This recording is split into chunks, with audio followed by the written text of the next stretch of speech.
ओम नमो ओ नारायण स्वामी जी। सुप्रभात। सुप्रभातम। ओम नमो नारायण।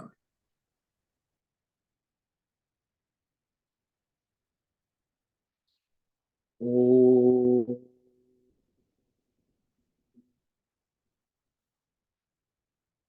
ओम नमो भगवते वासुदेवाय। ओम नमो भगवते वासुदेवाय। ओम नमो भगवते वासुदेवाय। ओम नमो भगवते वासुदेवाय। ओम नमो भगवते वासुदेवाय। ओम नमो भगवते वासुदेवाय। ओम नमो भगवते वासुदेवाय। ओम नमो भगवते वासुदेवाय। ओम नमो भगवते वासुदेवाय। ओम ओम ओम ओम श्री परमात्मने नमो नमः। ओम गंगणपतये नमो नमः। ओम सन सरस्वत्यै नमो नमः। ओम गुं गुरुभ्यो नमो नमः। ओम सहनाववतु सहनौ भुनक्तु सह वीर्यं करवावहै तेजस्विनावधीतमस्तु मा विद्विषावहै। ओम शांति शांति शांति। सदाशिव समारंभां शंकराचार्य मध्यम अस्मदाचार्य पर्यन्तां वंदे गुरु परंपरा। ओम पार्थाय प्रतिबोधितां भगवता नारायणेन स्वयं व्यासेन ग्रथितां पुराणं मध्ये महाभारतम् अद्वैतामृतवर्षिणीं भगवतीम् अष्टादशाध्यायिनीम् अम्ब त्वामनुसन्दधामि भगवत् गीते भवद्वेषिणीम् वसुदेवसुतं देवं कंसचाणूरमर्दन् देवकी परमानन्दं कृष्णं वन्दे जगद्गुरुम् नमस्ते परमं ब्रह्म सच्चिदानंद रूपाय निर्गुणाय नमस्तुभ्यं ओंकाराय नमो नमः। सर्वे दुर्गाणि तरन्तु सर्वे भद्राणि पश्यन्तु सर्वे सद्बुद्धिमाप्नोतु सर्वे सर्वत्र नंदतु। ओम तत्सत। ओम ओम। आप सभी ऑनलाइन नेटवर्क पर उपस्थित भगवत गीता श्रवण साधकों को आज प्रातः का अभिवादन अभिनंदन अभिवंदन। हरि ही ओम। हरि ही ओम। हरि ही ओम।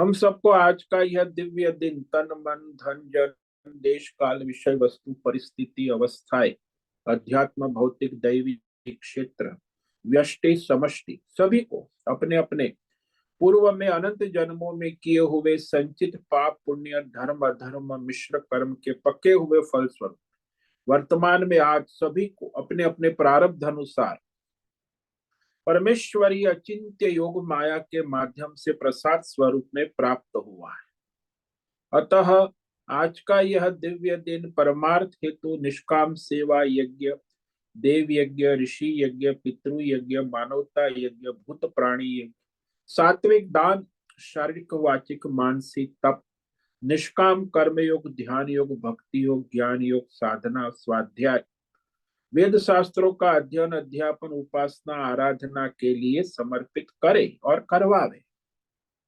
आज विक्रम संवत 2080 पौष मास कृष्ण पक्ष की द्वादशी तिथि है 11:26 तक।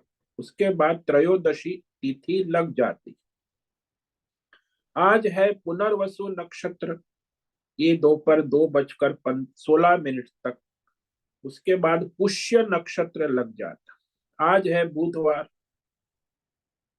और यहाँ शीत ऋतु चल रही है, शिशिर ऋतु। और रात्रि का न्यूनतम तापमान 9 डिग्री रहा और दिन का अधिकतम तापमान 25 डिग्री रहा। वायु की गति 5-10 किलोमीटर प्रति घंटा चल रही है।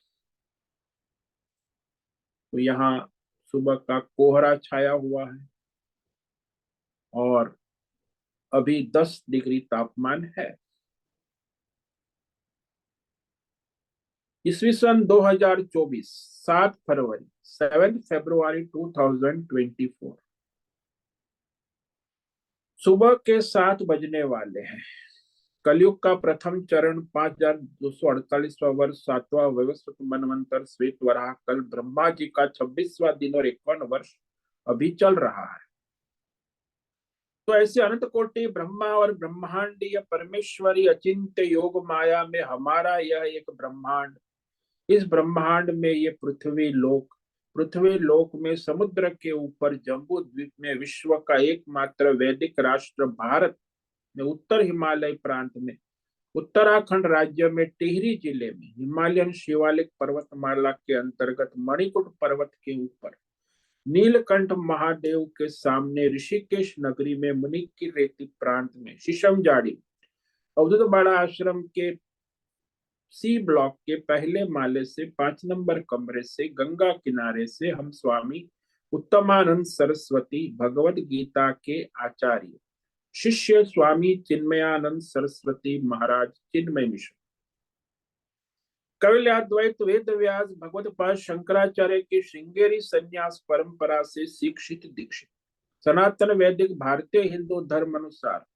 संपूर्ण भगवद गीता ज्ञान यज्ञ ऑनलाइन चैतन्यमय जीवंत लाइव प्रसारण के अंतर्गत व्याख्यान माला में अध्याय 3 कर्म योग, अध्याय 4 ज्ञान कर्म संन्यास योग की प्रस्तावना करेंगे।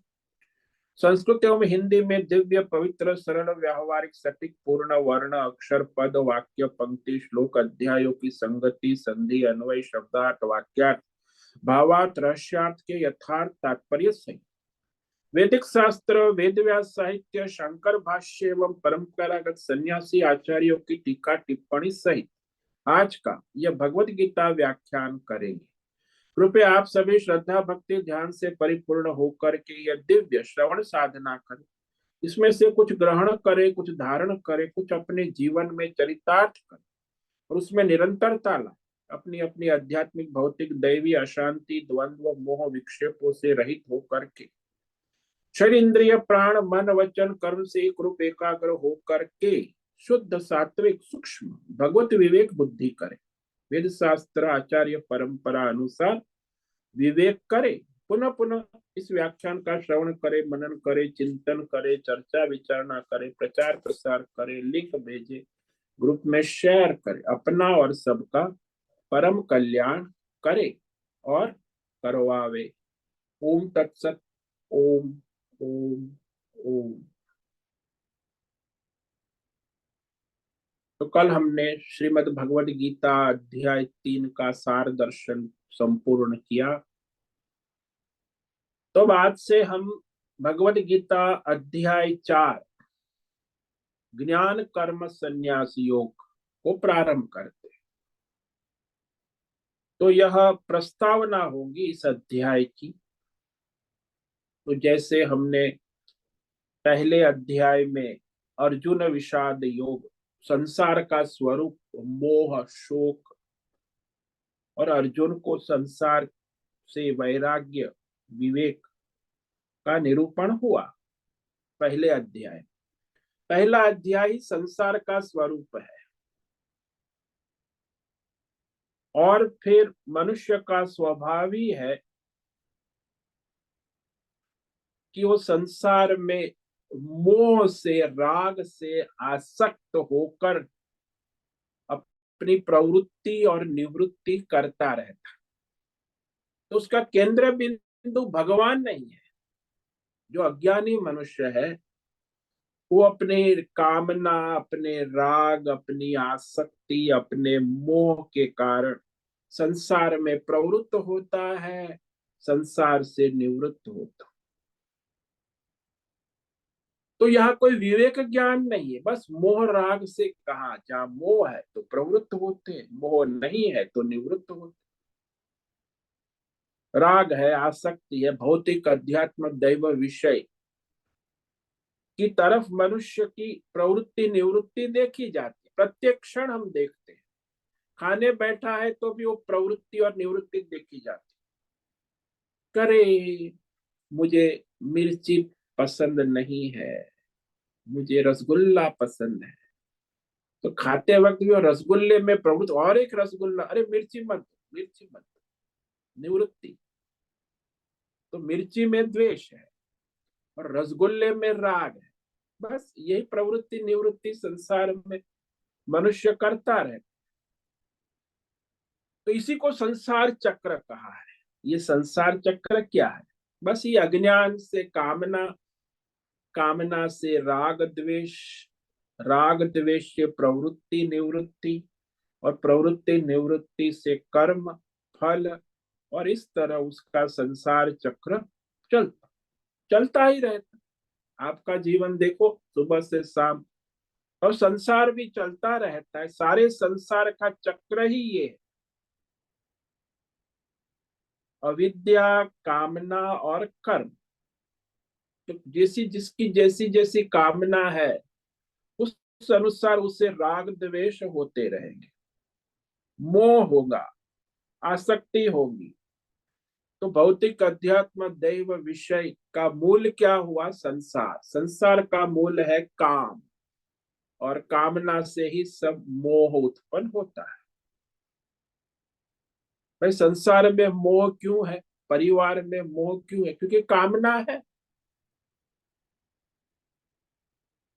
तो इस तरह संसार का मूल ही काम हो गया, कामना है, उसी का नाम संसार है। तो आचार्य कहते हैं, कर्माणि देह योगार्थम देह योगे प्रिया प्रिय ध्रुवे स्यात् ततो राग द्वेष चैव ततः क्रिया धर्म अधर्म ततो अग्न्यस्य देहो योग तथा।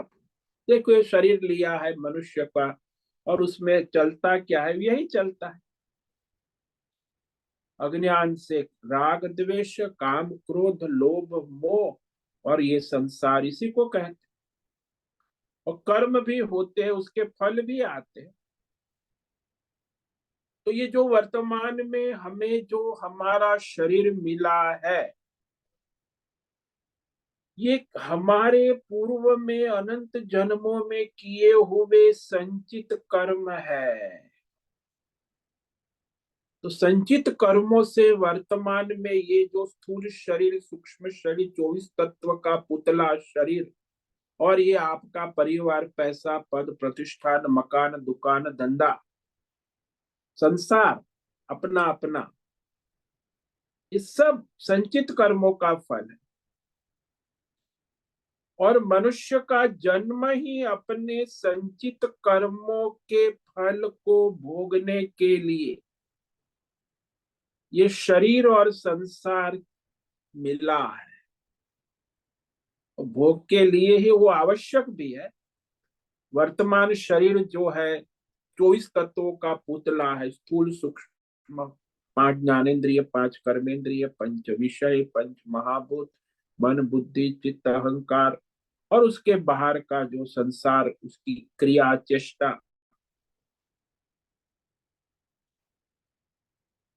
तो हम अपने संचित कर्मों के फल भोगने के लिए हमें प्रकृति ने, ईश्वर ने ये शरीर दिया है। शरीर की आवश्यकता, बिना स्थूल सूक्ष्म शरीर की आप क्या कर्म करोगे, क्या फल भोगोगे? तो ये दोनों शरीर आवश्यक है ना, स्थूल और सूक्ष्म।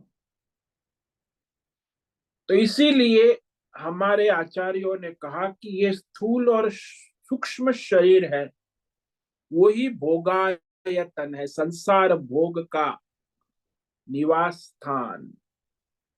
आयतन, आयतन यानी जैसे वो बनिया दुकान में बैठकर, जहां अपने काउंटर पर बैठकर धंधा करता है, ऐसे ये भी आयतन है कि जिस स्थान में बैठकर हम अपने संसार के सारे सुख दुख, मान अपमान, लाभ हानि, जय पराजय, अनेक प्रकार के सांसारिक द्वंद्व जो भौतिक अध्यात्म दैव विषय से उत्पन्न होते रहते, उसका भोग करते रहते।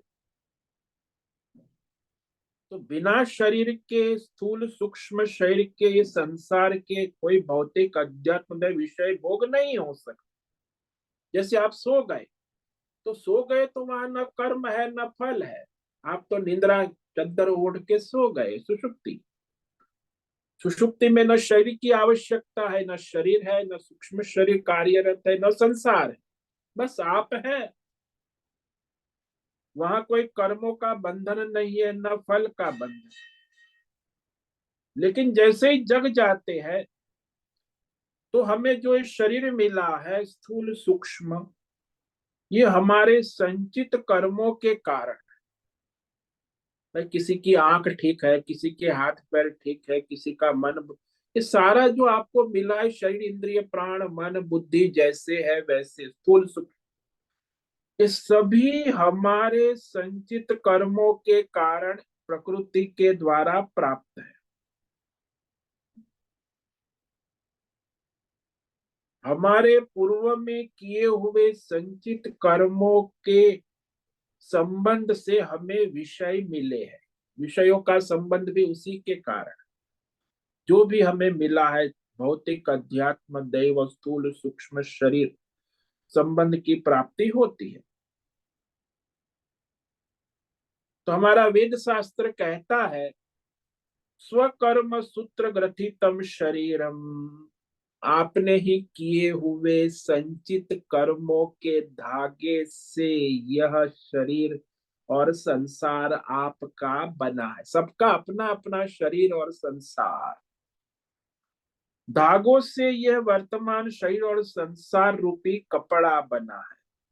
कौन से धागे से? सूक्ष्म, जो पूर्व जन्म में किए हुए संचित, अनंत जन्मों में किए हुए संचित कर्मों के धागों से, सूत से ये तुम्हारा भौतिक शरीर और संसार रूपी कपड़ा, उसकी डिजाइन बनी है। तो हमें जो शरीर मिला है, संसार मिला है जन्म से, वो हमें संचित कर्मों के कारण ही है। भाई आप ब्राह्मण हो, क्षत्रिय हो, स्त्री हो, पुरुष हो, मूर्ख हो, विद्वान हो, जैसे भी हो वैसे हो, ये क्या है?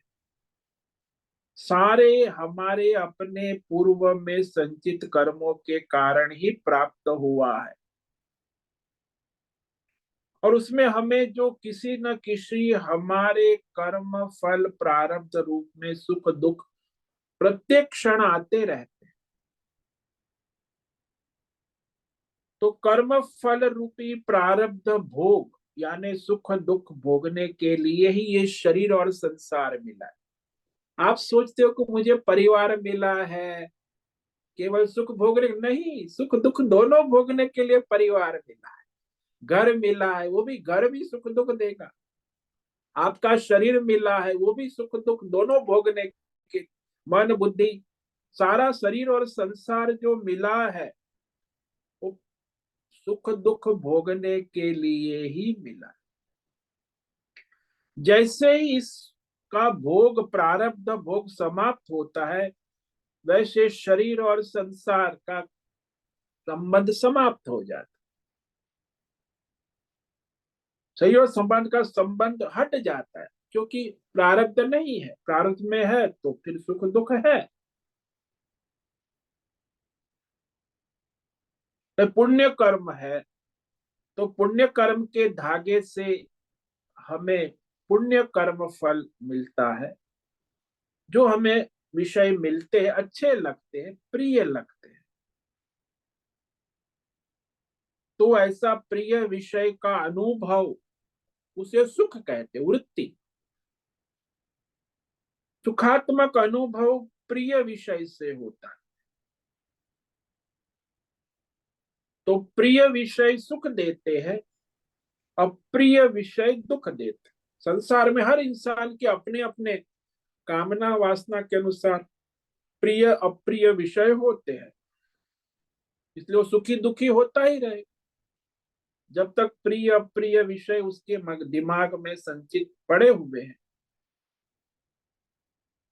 तो जो विषय संसार का हमें प्रिय लगेगा उसी से हमें सुख होगा, सुखात्मक वृत्ति। और जो संसार का विषय हमें अप्रिय है उससे हमें दुख होगा। संसार का ऐसा कोई विषय नहीं है जो सब व्यक्तियों को सब समय सदा सर्वत्र सुख दे और सबको सदा सर्वत्र दुख दे, ऐसा कोई विषय नहीं। तो हमें जो विषय प्रिय लगे वह विषय हमें सुख आत्मक देता है, सुख देता है। और जो विषय हमें अप्रिय लगे वो विषय हमें दुख देता है। अब प्रिय अप्रिय क्यों लग रहा है? क्योंकि पूर्व जन्मों में संचित संस्कार है, उस विषय का भोग किया है। तो संचित संस्कार से लगता रहता है कि ये अच्छा है, ये मुझे पसंद है, ये मुझे प्रिय है, ये मुझे सुख देगा। ये अच्छा नहीं है, ये अप्रिय है, ये मुझे पसंद नहीं है, ये मुझे दुख देगा।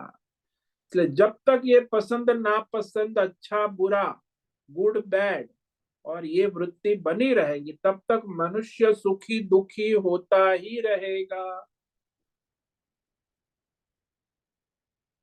जैसे दृष्टांत ले लो कि यहाँ आजकल सर्दी की मौसम है, हम लोग शाल स्वेटर कम्बल आवश्यक दो दो कम्बल पर ओढ़ने पड़ते, ठंडी होती।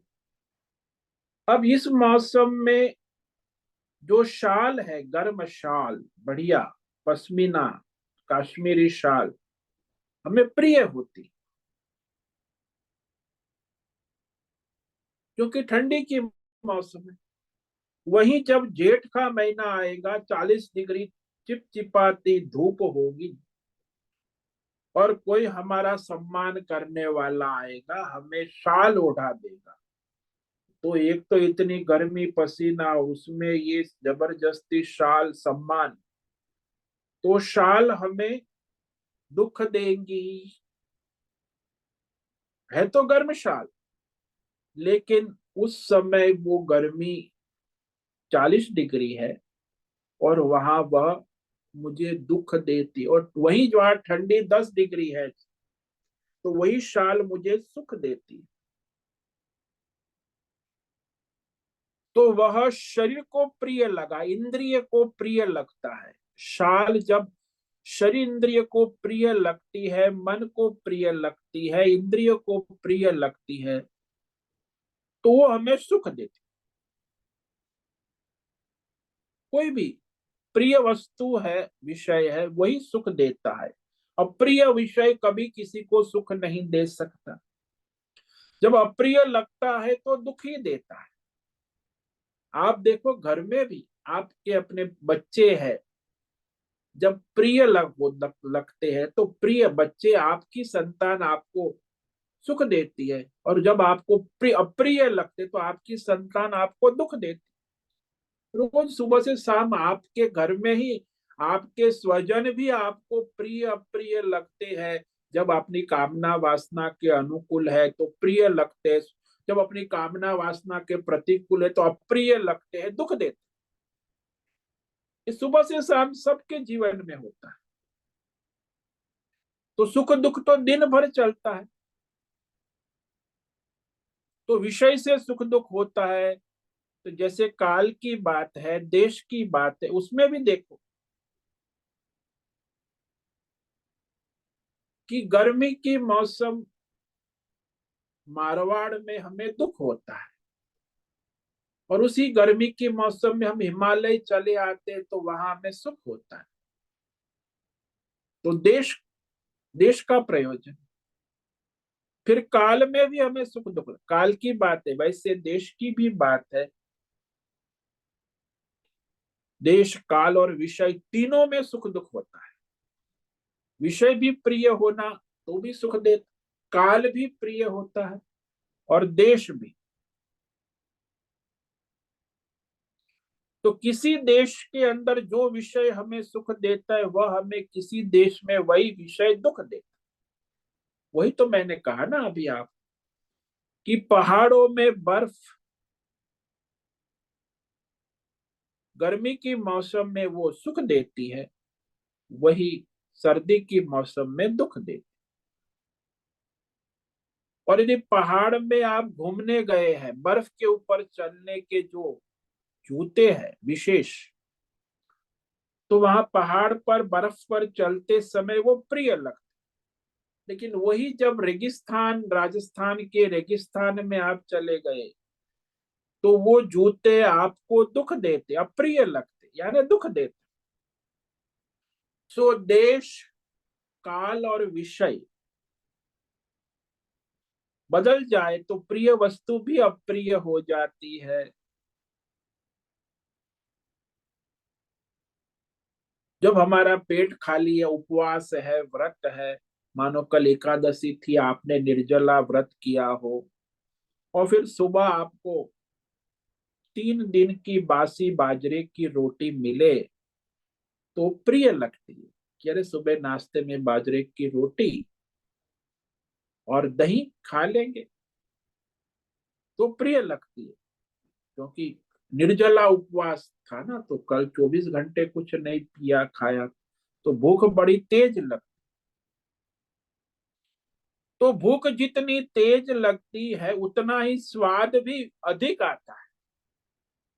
जब भोजन पेट भर के खा लिया है, तभी वह अवस्था में हमें स्वाद भी नहीं आता। जो स्वाद रोटी में नहीं है, स्वाद भूख में है। लेकिन लोग समझते कि रसगुल्ले में स्वाद, जितनी तेज भूख लगेगी उतना ही स्वाद अधिक होगा। तो देश में, काल में, विषय भेद से जो चीज हमें अच्छी लगती है, प्रिय लगती है, वो सुख देती है। जो देश काल विषय हमारी कामना वासना के प्रतिकूल अप्रिय है, वो हमें दुख दे। तो देश भेद से, काल भेद से, विषय भेद से, इस अवस्था भेद से हमें सुख दुख होता ही रहता है।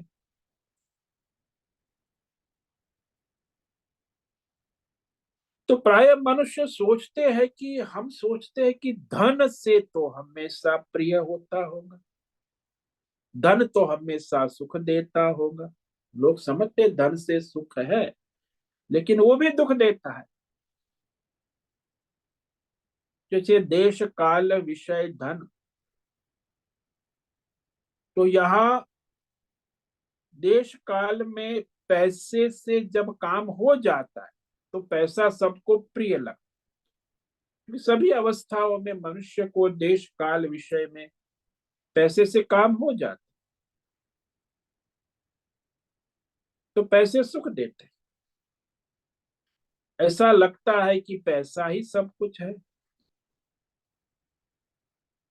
लेकिन जब कोरोना हो गया, तो मनुष्य के पास करोड़ों रुपया था, और वो उसको पैसे से कोई इलाज नहीं हो रहा है, मर रहा है, तड़प रहा है।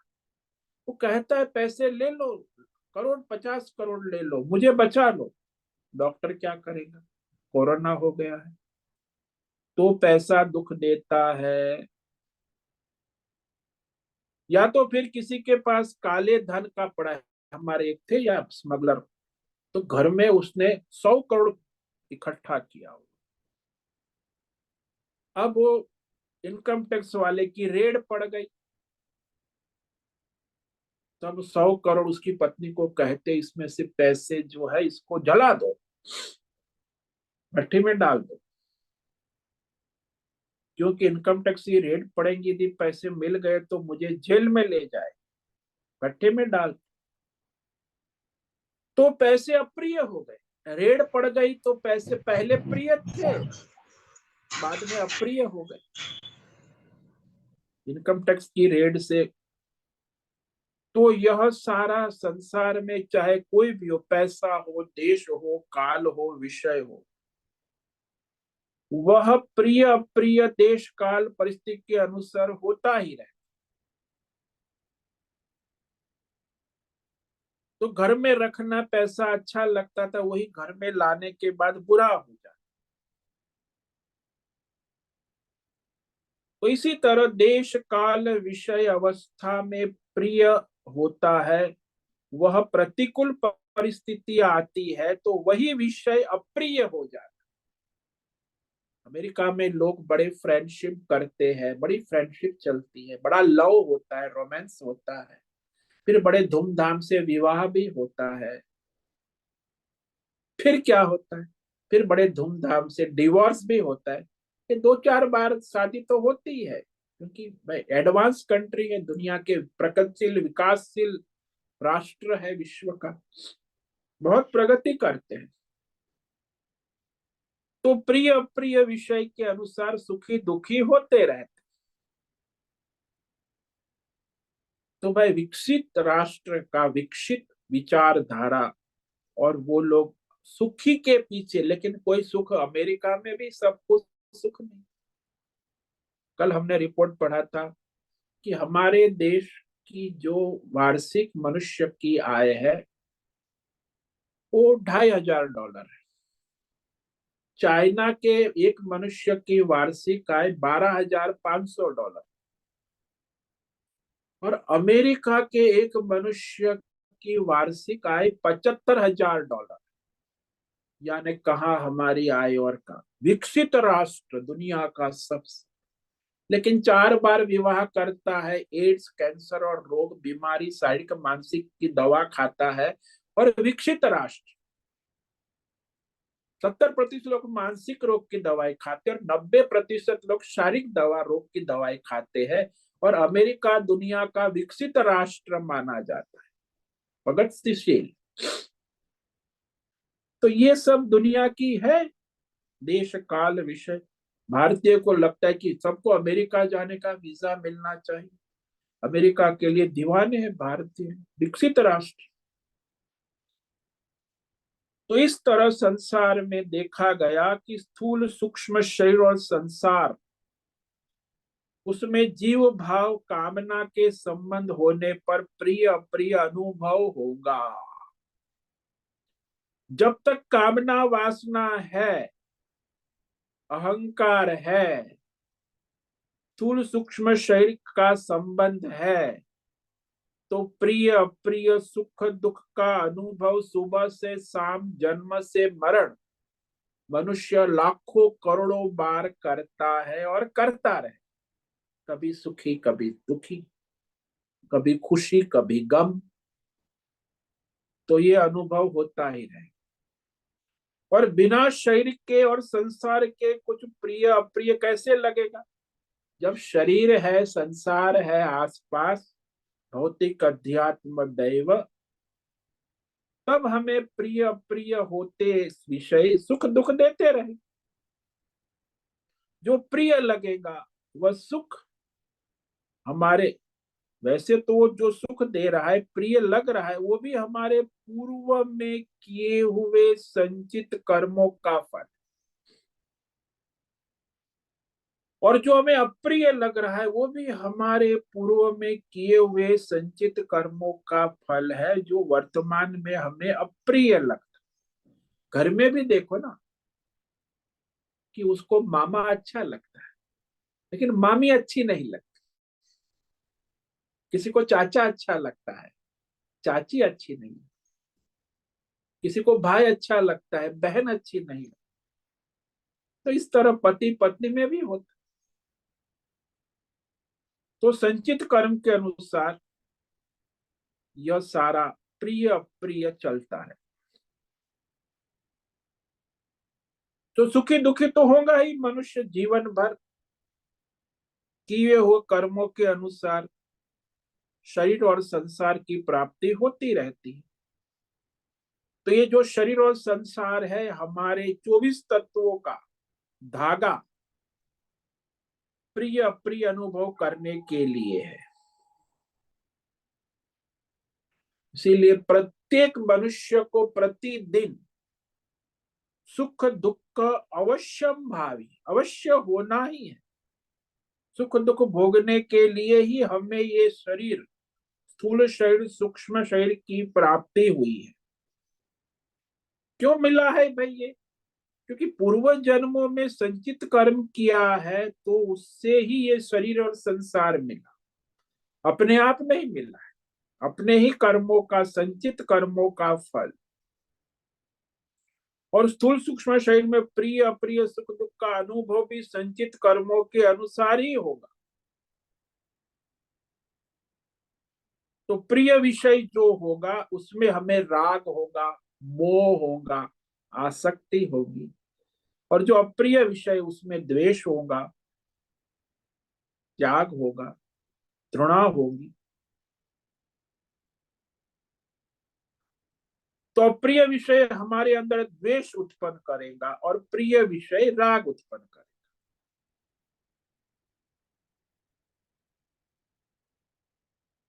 अब यहाँ राग का मतलब क्या है? जो अनुभव बार बार हो, अच्छा लगे, बार बार होने की इच्छा हो। द्वेष का मतलब है वो अनुभव कभी ना हो,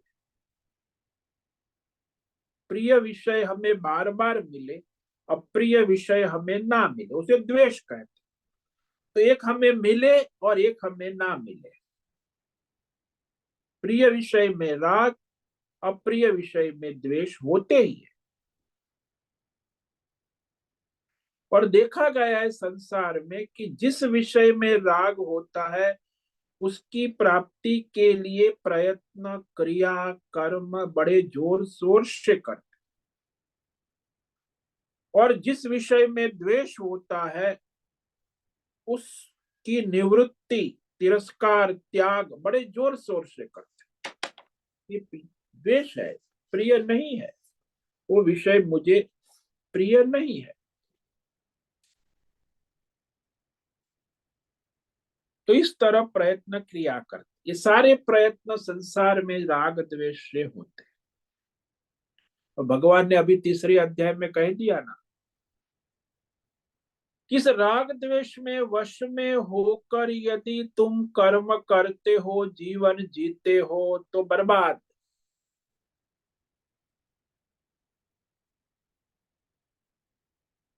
तो राग द्वेष से वश में ना हो।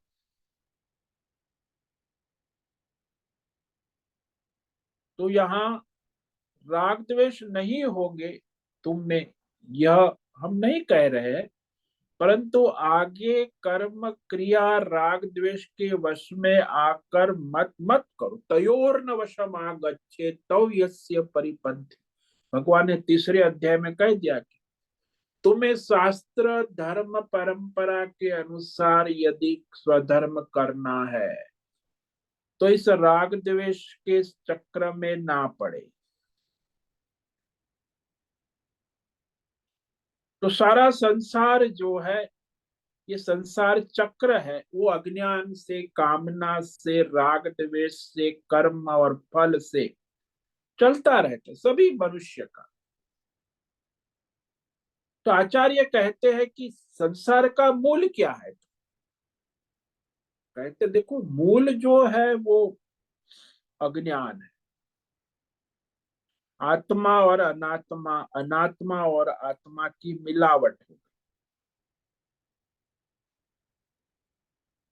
तो ये अपने वास्तविक स्वरूप को न जानना, सत्य और असत्य की मिलावट, नित्य और अनित्य की मिलावट, धर्म परमार्थ और संसार की मिलावट हो, यही मूल अज्ञान। तो कर्म, धर्म, अधर्म और परमार्थ ज्ञान, आत्मज्ञान, दोनों तत्वों का अज्ञान है। इस अज्ञान के कारण ही मनुष्य संसार में मोहित।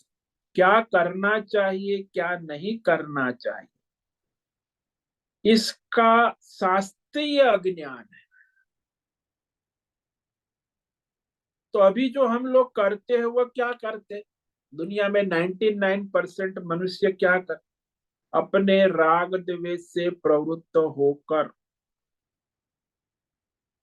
अज्ञान से मोहित रहते, ये नहीं जानते कि ये करना चाहिए कि नहीं, धर्म शास्त्र के अनुसार है कि नहीं। तो धर्म है अधर्म है, ये शास्त्रीय अज्ञान है। बस मैं जो करता हूं ठीक है, सब लोग करते हैं ठीक है, गवर्नमेंट ऑफ इंडिया कहती है ठीक है, अमेरिकन गवर्नमेंट, वैज्ञानिक कहते हैं ठीक है, सबको ठीक लगता है, मीडिया वाले कहते हैं ठीक है। और धर्म अधर्म का तो कोई ज्ञान है ही, इंटरनेट मोबाइल गूगल कहता है ठीक है। वेद शास्त्री का यथार्थ ज्ञान है ही नहीं, धर्म शास्त्र वेद शास्त्रीय ज्ञान। तो इस धर्म अधर्म के विषय में, कर्म के विषय में हमें शास्त्रीय ज्ञान, शास्त्रीय ज्ञान के कारण करते हैं, इसीलिए राग द्वेष से ही किया हुआ जो संचित कर्म है वही वर्तमान में शरीर संसार को तैयार करता है। आपको जो कुछ भी मिला शरीर और संसार आज, वो आपके ही किए हुए कर्मों का फल है। कौन से कर्म? जो राग द्वेष से किए, शास्त्र और धर्म के अनुसार किए कर्म नहीं। और वो राग द्वेष से ही बने हैं, राग द्वेष से मिले हैं। संचित कर्म पूर्व जन्म भी करते आए हैं, वर्तमान में भी करते रहते हैं, इसीलिए अज्ञान चलता ही रहता है। तो सारा जो है संचित कर्म में भी राग द्वेष पड़े हुए हैं ना, वही यहाँ वर्तमान में शरीर को तैयार करते हैं। संसार आपको प्रकृति के अनुसार संसार चक्र प्राप्त होता है।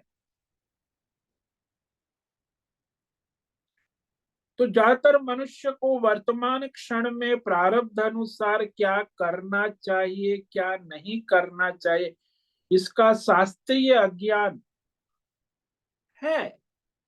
और उसे दूर करने के लिए ये भगवत गीता वेद शास्त्र ईश्वरीय तंत्र है। वो कोई वैज्ञानिक या भारत सरकार के तंत्र में नहीं, वेद शास्त्र धर्म शास्त्र ईश्वरीय आदेश, ईश्वरीय तंत्र है। इसलिए हमें क्या करना क्या नहीं करना, हमारा क्या कर्तव्य है क्या कर्तव्य है अकर्तव्य है, इसका मार्गदर्शन हमें कोई सरकार या मीडिया वाला या गूगल नहीं दे सकता। इसका मार्गदर्शन हमें वेद शास्त्र भगवत गीता रामायण भागवत महाभारत धर्म ग्रंथ के द्वारा मिलता है। तो ईश्वरीय संदेश, जो उपदेश है ईश्वरीय उपदेश होना चाहिए, कोई व्यक्तिगत नहीं। वो धर्म अधर्म का निर्णय ईश्वर करता है, मनुष्य नहीं। कर्तव्य अर्तव्य का विषय जो है शास्त्रीय आवश्यक, इसीलिए अज्ञान को हटाने के लिए वेद शास्त्र में कर्म विभाग भी आया, जिसे कर्म कांड कहते हैं कि भाई कर्म करो, फल चाहते हो तो कौन जो फल चाहो उस अनुसार कर्म वेदों में कहे। कर्म कांड विभाग है, धर्म विभाग है, अधर्म विभाग। कर्म को फल में परिणित करने की सामर्थ्य वेद मंत्रों में है। तो मंत्र के अनुसार अपने कर्म को फल में परिणित कर सकते। जैसे किसान को खेती करनी है तो खेती के मंत्र है खेती बाड़ी के, उस अनुसार वो गेहूं चावल का पाक ले सकता है। तो ज्ञान है, वेद शास्त्र धर्म, कोई भी कर्म हो ज्ञान से ही सिद्ध होता है। उसका फल ऐसे अपने आप मैं सोचूं ऐसे फल नहीं होगा। खेती बाड़ी का ज्ञान है तो खेती का फल उत्पन्न हो जाए। नृत्य का ज्ञान है तो नृत्य मिलेगा। जैसा जो विषय का ज्ञान है, भौतिक अध्यात्म दैव, जो विषय का जो ज्ञान, उस विषय का फल उत्पन्न होगा। भौतिक ज्ञान से आध्यात्मिक फल नहीं होगा, आध्यात्मिक ज्ञान से दैवी फल नहीं होगा, दैवी ज्ञान से भौतिक फल नहीं होगा, क्योंकि वो तो जो ज्ञान है उसी अनुसार फल होगा। तो ज्ञान के अनुसार कर्म करेंगे तो फल में परिणित होने का सामर्थ्य है। तो वेदों में ज्ञान कहा है कि सारे विषयों, कोई भी विषय हो, उसका ज्ञान उस अनुसार कर्म, उस अनुसार फल देता है। और वो किसके आधार है? वेद शास्त्र परमात्मा के द्वारा कहा गया है, इसलिए परमात्मा ही वहां उसका कर्म फल और ज्ञान का दाता है, उसकी रक्षा करने वाला, और उसका संहार भी करने वाला परमात्मा है। तो वेद शास्त्र धर्म शास्त्र का अज्ञान है, वही मनुष्य को मोहित करता। इसीलिए वेद शास्त्र के द्वारा, धर्म शास्त्र के द्वारा हम यदि अपने राग द्वेष के वश में न आए और अपना स्वधर्म कर्म करें, तो संसार चक्र से मुक्त होने की संभावना है, तो ज्ञान होने की संभावना है। मनमानी करे, राग द्वेष में डूबे रहे, तो फिर कर्म चलते रहेंगे, जन्म मरण चलता रहे, फिर उससे बाहर निकलने की कोई संभावना नहीं। तो इस तरह संसार चक्र में प्रवृत्ति और निवृत्ति देखी गई, उसका कारण अज्ञान है, शास्त्रीय अज्ञान। वेद शास्त्र के अज्ञान के कारण ही मनुष्य संसार बंधन में आता है, प्रवृत्ति निवृत्ति के चक्र में घूमता है। अब वास्तव में देखा जाए तो कर्म करने वाला कौन है, फल भोगने वाला कौन है, इस पर हम विचार करेंगे। तो आप कहोगे मैं हूं, कर्म करने वाला भी मैं हूं, फल भोगने वाला भी मैं हूं, तो मैं कौन हूं भाई? तो इस पर हम कल विचार करेंगे कि कौन है कर्म करने वाला और कल फल भोगने वाला। तो आज यहाँ ये प्रस्तावना की, इसमें बात ये सिद्ध हुई कि मनुष्य जो है उसे अपने संचित जन्म जन्मांतर के कर्मों के अनुसार वर्तमान में शरीर और संसार के द्वारा उसे सुख दुख की भोग मिलते रहते, उसका संसार चक्र चलता रहता। वो अज्ञान के कारण वो संसार में चक्र में घूमता रहता। तो इस पर हम आगे जो है कल विचार करेंगे। ओम नमो नारायणाय, ओम नमो नारायणाय, ओम नमो नारायणाय, ओम नमो नारायणाय, ओम नमो नारायणाय। कायेन वाचा मनसेन्द्रियेण वा बुद्ध्यात्मना वा प्रकृते स्वभावात् करोमि यद्यत् सकलं परस्मै नारायणायेति समर्पयामि। ओम सर्वे भवन्तु सुखिनः, सर्वे सन्तु निरामयाः, सर्वे भद्राणि पश्यन्तु, मा कश्चित् दुःखमाप्नुयात्। अस्तु मा सद्गमय, तमसो मा ज्योतिर्गमय, मृत्योर्मा मृतंगमय। ओम पूर्णमद पूर्णमिदं पूर्णात् पूर्णमुदच्यते, पूर्णस्य पूर्णमादाय पूर्णमेवावशिष्यते। ओम शांति शांति शांति। शंकरं शंकराचार्यं केशवं बादरायणं सूत्र भाष्य कृतौ वंदे भगवन्तौ पुनः पुनः। ईश्वरो गुरुरात्मेति मूर्ति भेद विभाग व्योमवद्व्याप्तदेहाय दक्षिणामूर्तये नमो नमः। ओम गं गुरुभ्यो नमो नमः। ओम तत्सत् ब्रह्मार्पणमस्तु। ओम ओम ओम।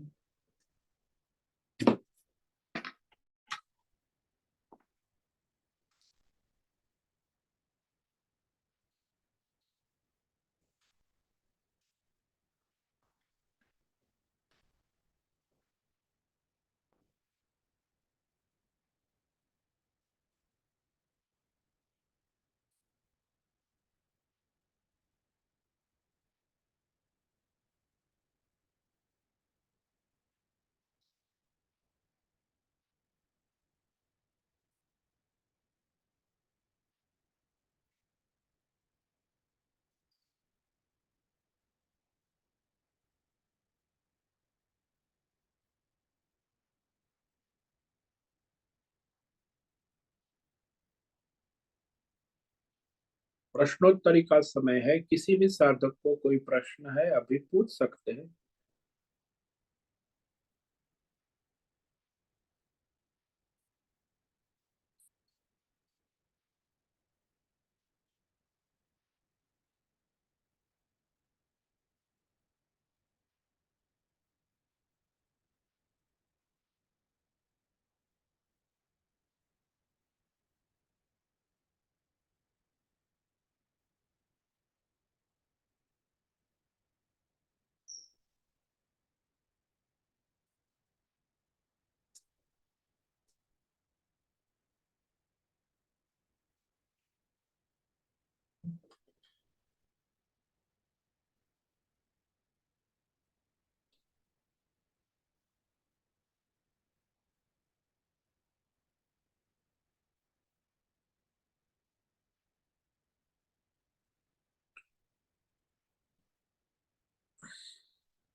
ठीक है, तो आज उपस्थित है प्रकाश आनंद डोसा, होस्ट है। भद्रेश पड़िया को होस्ट है।